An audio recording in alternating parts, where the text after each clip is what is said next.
क्या नियम है? बोले जब कथा सुनने का मन हो, सबसे पहले व्यास जी के पास जाएं और उनसे दिन निश्चित करें। क्या? उनसे दिन निश्चित करें। भौमार की वर्जिता बारा भानि ध्रुव मृदु निचा शुभ योगे तिथो लग्ने कथारंभम प्रशस्यते। कथा प्रारंभ के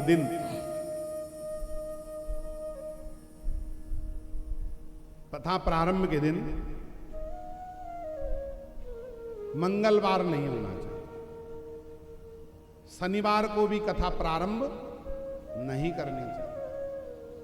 चैत्र के महीने और पौष मास में कथा नहीं करनी चाहिए। इसीलिए विभू ने कहा था, महाराज जी कथा का टाइम आप 1, 2, 3, 6 अप्रैल के आसपास दो। हमने मना कर दिया, नहीं। मैंने कहा 14 तारीख तक तो चैत्र है। 14 तारीख को जब बैसाखी हो जाएगी उसके बाद आपके घर में कथा होगी। तो चैत्र के महीने और पौष के महीने कथा वर्जित है। तो बोले सबसे पहले दिन निश्चित करें। जिस समय आप कथा कर रहे हैं, करवा रहे हैं, उस समय तारे डूबे हुए नहीं होने चाहिए, गुरुअस्त शुक्रअस्त नहीं होने चाहिए, मलमास में कथा नहीं होनी चाहिए। ये सब वर्जित हैं। और शुभ योग दिनवार में कथा प्रारंभ करनी चाहिए। सबसे पहले व्यास जी का निरूपण करें, उनको निमंत्रण दें कि महाराज जी हमारे घर में कथा है और आपके मुख से सुनना चाहते हैं। व्यास जी का निश्चित करके फिर कथा की तैयारी करें। कैसी तैयारी? बोले सबसे पहले निमंत्रण पत्र छपाए। निमंत्रण पत्र सभी अपने भाई बंधुओं, अपने आस पड़ोस के लोगों को पहुंचाए। निमंत्रण पहुंचा करके कहते हैं कि कथा ऐसी करनी चाहिए जैसे अपनी बेटी का विवाह व्यक्ति करता है। बड़े हर्षोल्लास से, बड़ी भावना से कथा करनी चाहिए। जैसे बेटी का कन्यादान करता है ना व्यक्ति, बड़ी भावना से करता है, ठीक उसी प्रकार से बड़ी भावना से कथा करनी चाहिए। और कथा व्यास कैसा होना चाहिए? बोले दृष्टांत कुशलो धीर, कुशल होना चाहिए, वेद पुराणों का जानकार होना चाहिए, और विप्र मने ब्राह्मण होना चाहिए। विप्र मने ब्राह्मण होना चाहिए और धीर गंभीर होना चाहिए, छिचोरा नहीं।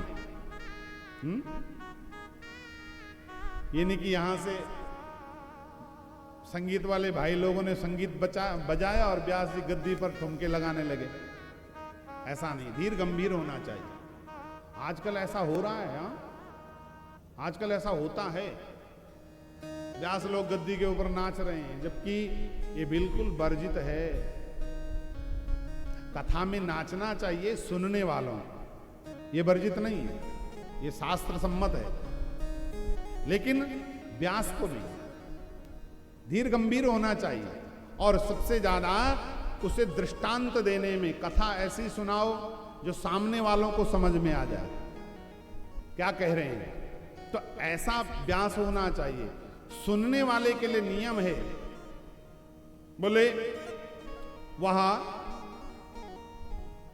ब्रह्मचर्य पूर्वक रहे, किसी से फालतू वाद विवाद न करे, प्याज न खाए, लहसुन न खाए, और बैंगन की सब्जी न खाए, उड़द और मसूर की दाल वर्जित है, पत्रावल्याम च भोजनम, और अधा सुक्ति जमीन पर सोए कथा सुनने वाला जमीन पर सोए और पत्तल पर भोजन करे, पत्तल पर भोजन करे। ये सब नियम हैं। जो सुनने वाले और लोग हैं उनसे भी कुछ नियम उनके लिए भी हैं। क्या नियम है? कि बोले बहुत भाव से कथा सुने और कथा को अपने जीवन में उतारे, अपने जीवन में कथा को उतारे। जो व्यास गद्दी से बोला जाए उसको विधिवत धारण करे, उस पर चिंतन मनन करे और जीवन पर्यंत उस मार्ग पर चले, तब तो कथा सुनने का कुछ आनंद है भी। नहीं तो कथा पांडाल से बाहर गए, पुनः पापाचरण, दूसरे के बारे में बुरा सोचना, तो फिर क्या फायदा है कथा सुनने का। इसलिए बोले धैर्य पूर्वक कथा सुने। अपुष्पा काकबंध्या च बंध्या या च मृतार्भका सर्वद गर्भा चया नारी तथा साव्य प्रयत्नतः। बोले अपुष्पा, जिन माताओं को गर्भ धारण नहीं होता है